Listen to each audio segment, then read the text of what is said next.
Hi there, grade 8s. This is lesson 6.7, graphing linear equations. So, for this lesson, we've got some equations. And just to kind of break down the way these expressions actually get graphed, okay? You have something that's called a slope. Okay, the slope is basically saying how steep your line is. Okay, so we're going to start with this one, where we have 2 times p. Okay, in this situation, we don't have a constant. So that means when our input, so we have our input-output, so we're basically saying p equals 0, p equals 1, p equals 2, where is it going to show up?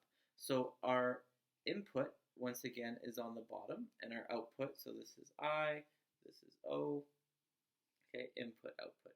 So when we have 0, that I'm going to use a red once again for this one just to show the line a little bit better. So when we have 1 or 0, it's there.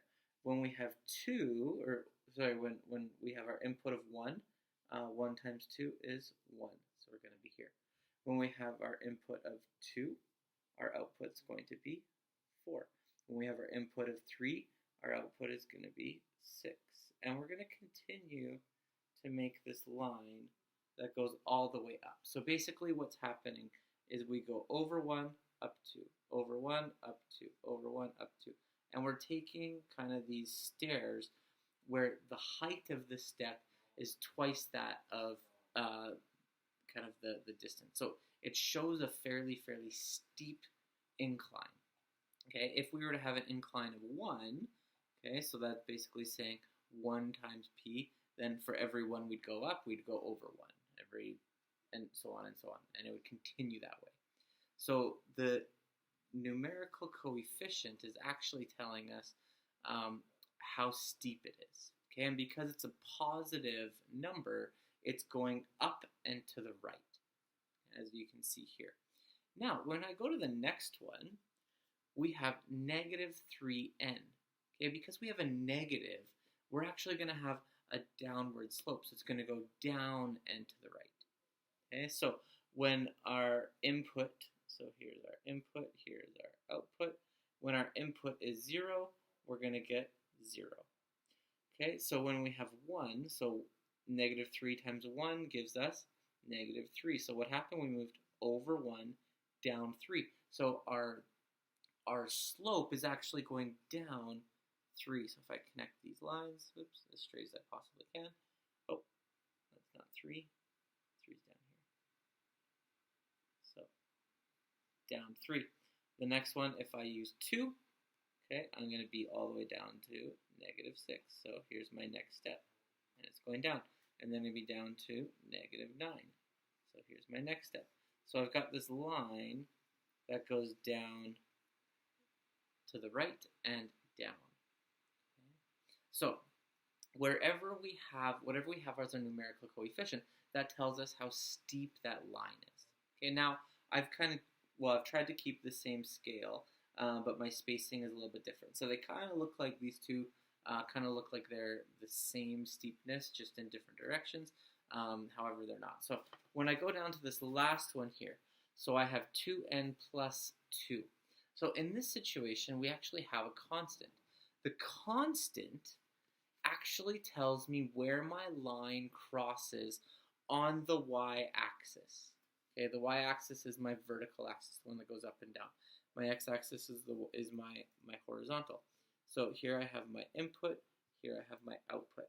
So for this situation, when my input is 0, so my n equals 0, so I have 2 times 0 is 0, plus 2 gives me positive 2. So 0 and 2.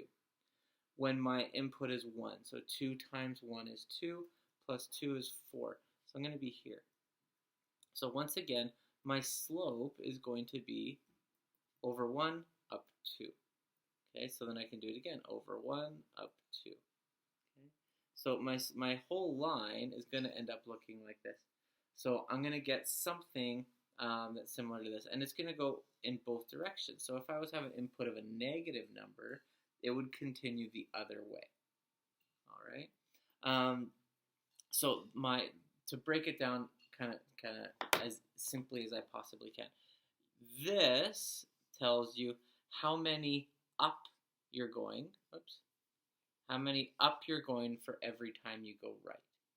Okay, so for every time you go right, you're going up that many times. Okay, that's your numerical coefficient. Your constant tells you your starting point. Okay, starting on y. So that tells you where you're going to be on y. So I can look at any equation and I can automatically know where it crosses through my y-axis. All right? So no matter what it is, I know exactly where it's going to cross. So that all I have to do is look at the constant, and that's going to tell me where it crosses. So I've got this example here. Okay, if you want to pause, try to redraw it. I've got all 4 quadrants for this question, just to try to help visualize it a little bit better.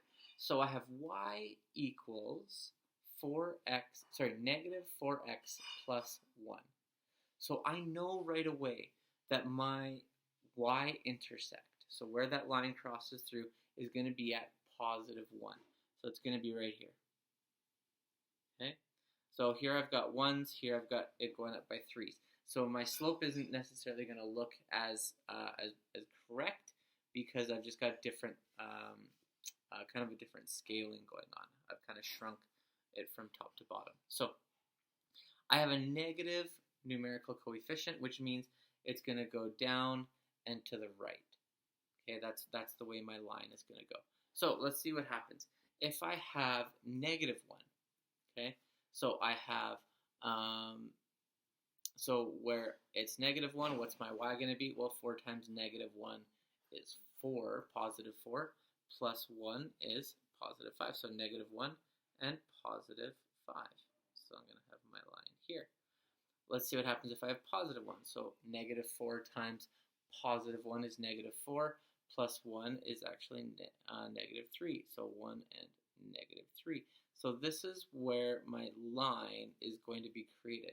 I'm going to be connecting these dots. So it's going to look something like this.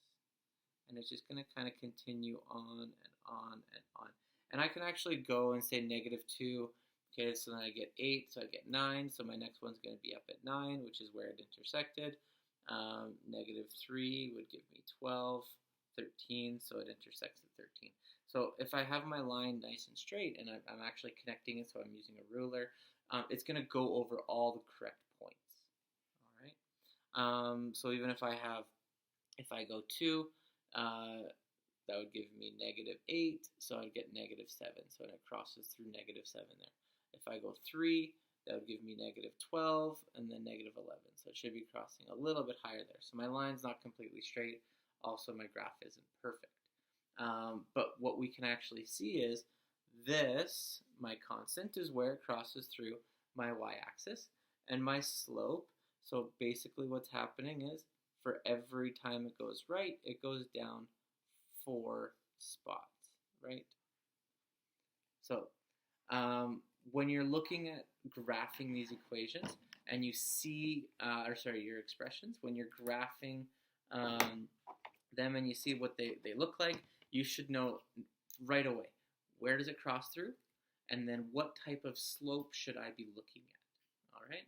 So what I want you to do is actually make sure that you complete the Google form. Do your math make sense 6.7.